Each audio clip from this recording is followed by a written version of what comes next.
Hello and welcome back to Shakesyear. We are working on the sonnets, and today we've got Sonnet 45, which is the second of a two-part sonnet, which started with Sonnet 44, which we had yesterday, which, if you remember, talked about water and earth being these heavy elements that Shakespeare has to sort of wade through in order to get to his love, because now they're dealing with sort of a long-distance relationship thing. And yesterday he was talking about how he wishes that his thoughts could travel and just jump over the earth and the water, which were slowing him down, but since he can't, he's just sort of drowning in tears.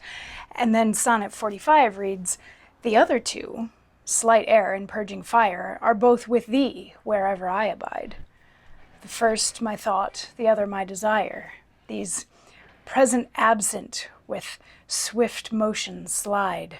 For when these quicker elements are gone in tender embassy of love to thee, my life, being made of four, with two alone, sinks down to death, oppressed with melancholy.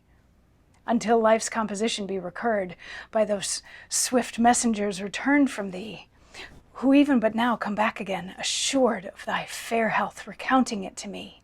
This told, I joy, but then no longer glad. I send them back again and straight grow sad." So you can tell from the first line, like, this is the second part of a two-parter. He just dives right in. And if you hadn't read the other one, you would be wondering, what is he talking about, the other two?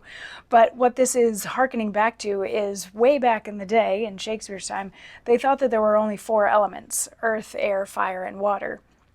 And earth and water were the heavy elements, and air and fire were the light elements. So in this sonnet, he's talking about air being his thought and fire being his desire for the fair youth. And he's saying that wherever you are, my air and my fire, my thought and my desire are with you. But since a person is supposed to be made up of all four elements, if two of the speaker's elements are with the listener, then the speaker feels half himself and is oppressed with melancholy and is really sad until the thoughts and the desires are returned to him, maybe by receiving a letter or something like that that says that the fair youth is doing fine, at which point Shakespeare is made whole and feels really glad, but then he's separated from his love, so has to send his thought and desire back out, and then he's just sort of half a person again. So it's this vicious cycle of sending his thoughts to the fair youth,